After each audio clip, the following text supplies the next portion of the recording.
Rekaman penghancuran titik pertahanan utama militer Ukraina di Ukledar ramai beredar di Telegram pada Rabu 25 Januari 2023. Penghancuran dilakukan oleh sistem penyembur api berat TOS-1A Son Sepyok. Ledakan dahsyat pada sejumlah bangunan yang jadi titik militer Ukraina terekam drone Rusia.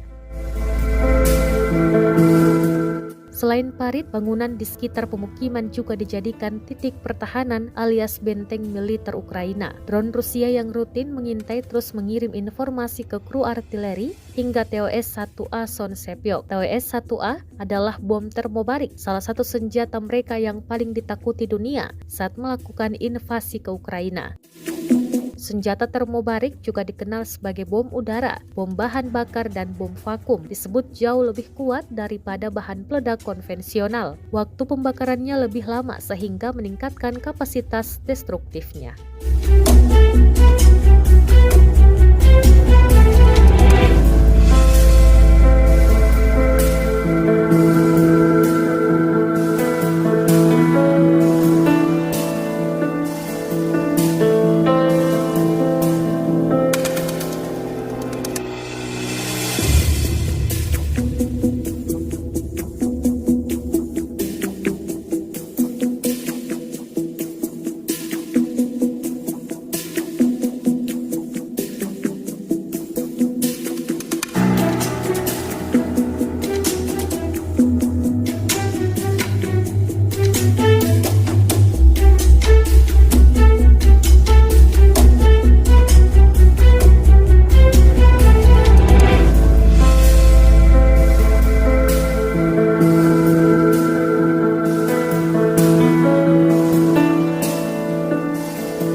Terima kasih sudah nonton.